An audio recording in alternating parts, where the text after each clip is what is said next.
the growl of wolves, burning eyes. In this rocky gorge, tied to an old, gnarled oak, a young Comanche girl named Mia watched as a pack of shadows grew closer with every passing second. She was bait, left to die. There was no fear, no tears, only an icy emptiness and a quiet, bitter acceptance of her fate. She closed her eyes. The faces of her father chief, her mother, and Haken her fianc who had left her here flashed before her. Betrayal. The word was sharper than any blade. Haken, a young warrior, was proud and cruel. He hated her for interacting with the white traders who came to their tribe. To him, it was an unforgivable shame, a betrayal of blood. He couldn't banish her because she was the chief's daughter, and so he chose a more brutal punishment: humiliation. He brought her here, to this desolate gorge, and tied her to the tree for the wild beasts to finish his lesson. He wanted her to suffer, and he got his wish. What tormented her most wasn't the approaching wolves, but the betrayal of the man she loved. She felt lost, abandoned, as if her soul had vanished, leaving behind only a shell filled with coldness. At that moment, as if from nowhere, a cowboy galloped through the twilight. It was Jake McCoy, and the sight of the girl, abandoned to certain death, pierced his heart. He was a cynic, convinced that in this world, everyone was on their own. He had seen much grief, much cruelty, and had long ago learned not to interfere. But here, something inside him broke. The unbearable injustice of the scene forced him to stop.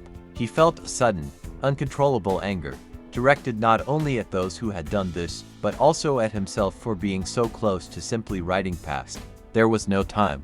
The beasts were already close, their eyes glowing in the darkness, their growls, like rustling leaves, growing ever nearer. Jake dismounted, his heart pounding like a wild drum. His hands, accustomed to a revolver, now trembled. He drew his rifle, raised it, and fired into the air. The loud sound echoed through the canyon, bouncing off the rocks, and the frightened pack scattered. Jake, disbelieving his luck, ran to the girl, cut her ropes, and helped her stand. In her eyes, full of despair, a spark of hope ignited. It was the first time he felt that his intervention would not lead to no trouble. He had made the right choice. Mia, feeling the ropes fall away, couldn't believe her senses. She stood motionless, still expecting pain, but instead felt the touch of a hand that helped her rise. She looked at her savior. In his eyes there was no pity, only weariness and a strange kind of concern. He was not like the other white men she had seen. There was no greed or arrogance in him. There was strength and resolve. They looked at each other in silence, a silent understanding in their gazes. Mia felt something new beginning to grow within her, something stronger than her pain and fear. It was a small, fragile spark of hope. Jake, looking into her eyes, felt his cynicism, his years of armor, begin to melt away. This girl was a pure and innocent victim. Her suffering was real, and he couldn't turn away from it. He realized that he was no longer just a cowboy who rode by. He was now a part of her story, and she was a part of his. They didn't say a word. They simply got on their horses and rode away, leaving behind the place that was meant to be her grave. The night was cold, but not as it had been before. The air was fresh, and it seemed to hold the promise of a new life, a new path.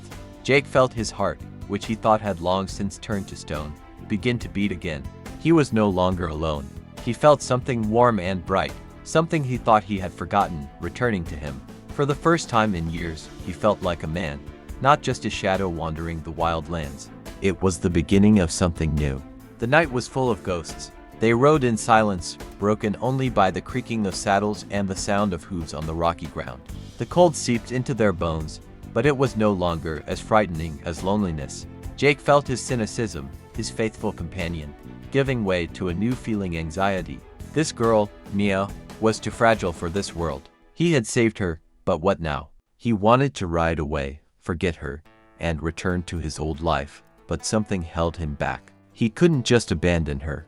When the first, hesitant rays of sun appeared on the horizon, Mia gestured for them to stop. They dismounted by a small stream. The water was icy, but clean.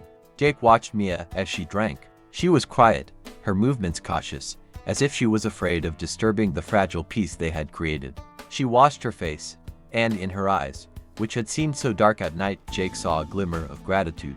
"Thank you," she said, her voice slow and slightly hoarse. "You saved me." Jake didn't know what to say. He was used to harsh words, to deals. Gratitude was something foreign to him, almost out of place. "I couldn't leave you there," he said, his voice dry. They built a fire to warm themselves. Over the fire, she told her story. She spoke slowly, choosing her words as if it were part of some ancient ceremony. She spoke of Haken, her fiancé, who was supposed to become chief. He was proud and cruel. And he didn't like that Mia, the chief's daughter, socialized with white traders. She explained that it was part of her duties to make contacts, to learn the news. But for Haken, it was a betrayal, a shame that had to be washed away. Jake listened, and his doubts grew. He understood that her story wasn't just a love drama. It was a story of power, of tradition, of honor. And he, a white man, had intruded into this world, disrupting its fragile balance. Mia said that Haken couldn't banish her from the tribe, and so he left her to die. He wanted her to suffer, so everyone would see that he, Haken, was the only one who could rule the tribe, and that his word was law. She spoke of his cruelty, of his fury, and in her eyes, Jake saw not only pain but deep disappointment. "I don't believe we will be safe there," she said, looking into the fire. "Haken will be waiting. He won't forgive you, and he won't forgive me." Her words were like cold water poured on Jake. He realized that his intervention hadn't ended with a rescue. It had just begun. He was involved in a dangerous game whose rules he didn't know. He felt fear, but it wasn't the kind of fear that made him run. It was a fear that made him think. He looked at Mia. She was as scared as he was, but there was no despair in her eyes. She was strong. "We'll go," Jake said, his voice low but firm. "Your people need to know the truth." He didn't know why he said it. His cynicism screamed that it was foolish, but at the same time, he felt he was making the right choice. He couldn't abandon her. He couldn't leave her alone. He felt something new growing within him, something stronger than his cynicism. It was a sense of responsibility, and it was much heavier than he could have imagined. They silently packed up and got back on their horses. The night was cold, but their path was lit by the stars. They rode toward Mia's tribe, to her family, to her home.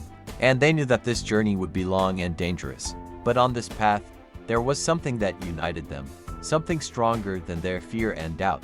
It was hope. The day was windy. The sky, clear just an hour ago, was now covered with gray clouds, promising an early rain. They rode along the bottom of a narrow canyon, whose high, reddish walls seemed impenetrable. The air was filled with tension, like before a storm. Mia was quiet, her eyes seemingly seeing only what awaited them ahead. She recognized every rock, every crack in the cliffs, and this knowledge brought her no peace. Jake kept his hand on the handle of his revolver, his fingers habitually clenching the worn wood. He felt that danger was close. He didn't trust this world. Suddenly, Mia raised her hand. They stopped. 3 riders emerged from around a bend in the canyon. The horses were strong, Comanche ponies, trained for war and hunting. The warriors themselves were young, but their faces were stern, painted with war patterns. They held their bows ready, arrows knocked to the strings. These were warriors of Mia's tribe. They looked at Jake with distrust and hostility, and at Mia with surprise and suspicion. Their leader, a young warrior named Haken, measured Jake with a cold stare. His face, sharp and hard, had turned to stone. He saw that Mia was riding with a white man, and his eyes, full of fury, burned. He didn't see a savior in Jake, he saw an enemy who had violated the sacred boundary of the tribe. Haken slowly lowered his bow, but didn't loosen the string. His gaze darted from Jake to Mia, and an incredible confusion was written on his face. He had expected to see her dead, but she was alive. And not just alive, but riding on the same horse as the white man he despised. To him, this was the worst betrayal. "Mia," Haken said. His voice was cold as ice. "You've returned, but with whom?" Mia felt her heart clench. She wanted to run to him, to hug him, but he was so far away. Between them stood a wall of his anger and pride. "Haken, he saved me," she said. "I should have died, but he fired into the air and drove the wolves away." Haken laughed. It was a short, bitter laugh. "A white man saving our woman. Do you really think I'll believe such a fairy tale?" He shot Jake a look full of hatred. "He's the one to blame for your disgrace. He took you away. He deceived you." Jake was silent. He felt the tension rising. He saw that Haken wouldn't listen. He only wanted one thing, to settle the score. His hand, still on the revolver's handle, didn't tremble. Mia saw this. She knew that one wrong move, and it would all be over. "I'm not lying," Mia exclaimed, her voice full of despair. "He is my savior. He helped me." Haken laughed again.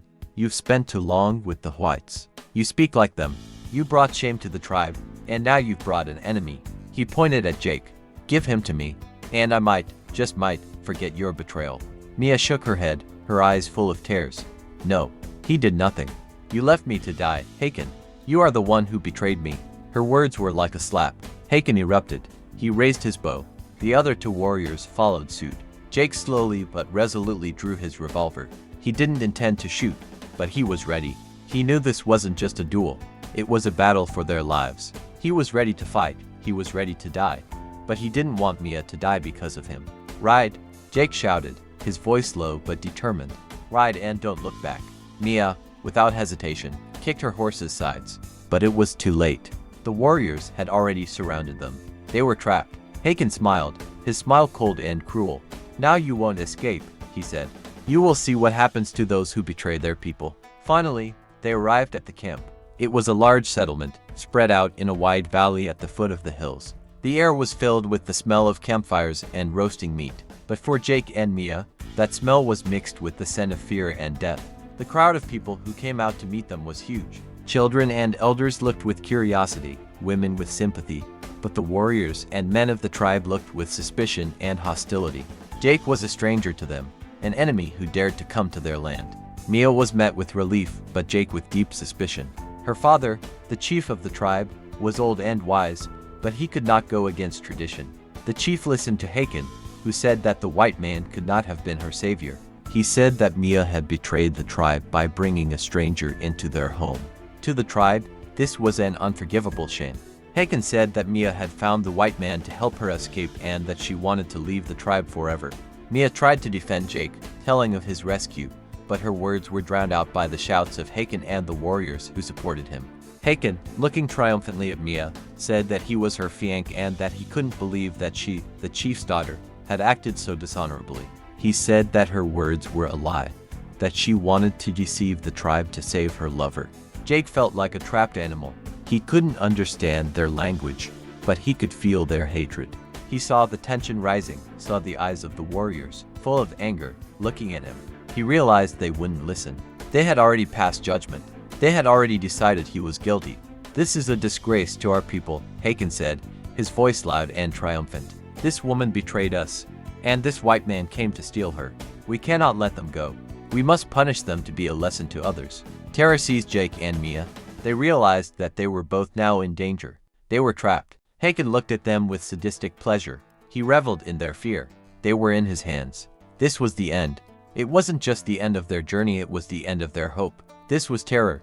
The chief, old and weary, listened to both sides. He looked at his daughter, and there was pain in his eyes. He loved her, but he had to follow tradition. He could not allow shame to fall on his tribe. He passed judgment. He said that Jake must fight Haken in a duel. If Jake won, he would be set free, and Mia would be considered rescued, not a bringer of calamity. If Jake lost, he would be killed, and Mia would be banished from the tribe forever, left alone in the wilderness. Mia, learning of the verdict, rushed to Haken, begging for mercy, but he was cold and unyielding. This was the only way for him to restore his honor and protect the tribe. The next day, at dawn, the entire camp gathered on a large, flat piece of land where tribal rituals and games were usually held. The sun had not yet risen, but its first rays, breaking through the clouds, painted the sand a dull golden color. Mia stood in the crowd, her hands clenched into fists. She watched Jake, who stood opposite Haken. Both were armed only with knives. This was a duel of honor, not of war. Jake knew he had to win, or they would both perish. Haken was strong, agile, and fast. He was a predator, accustomed to hunting and fighting. He moved fluidly, like a snake, his eyes burning with hatred. He was confident in his victory. Jake, on the other hand, was slow. He was a cowboy, used to shooting a revolver, not to hand-to-hand combat. He had no chance. He was calm and calculating, but Haken was faster. The duel began. Haken lunged at Jake, his knife glinting in the light of the rising sun. Jake dodged, but the blade grazed his arm, leaving a long, burning wound. He felt the pain, but he didn't stop. He retreated, avoiding Haken's attacks, but his movements were slow. Haken was too fast, too aggressive. His movements were deadly. Mia, watching the fight, felt her heart stand still. She saw Haken land one blow after another, saw Jake dodging, saw him bleeding. She wanted to scream, but she knew her scream wouldn't change anything. She could only watch and pray. Suddenly, Haken found a weak spot. He saw that Jake, tired and wounded, lost his balance. He, without hesitation, lunged forward, his knife plunging into Jake's chest. Jake fell to his knees, his eyes full of pain and surprise. He couldn't believe his journey had ended so quickly. Mia rushed to him. He fell into her arms. In his eyes there was no despair, only love and farewell. "I'm sorry," he whispered, and his eyes closed forever. And that was where it all ended. On this path that should have been a new beginning, she was once again left alone, mourning the man who had given his life for her. She had lost everything, and now she had to live with this pain. This was the end.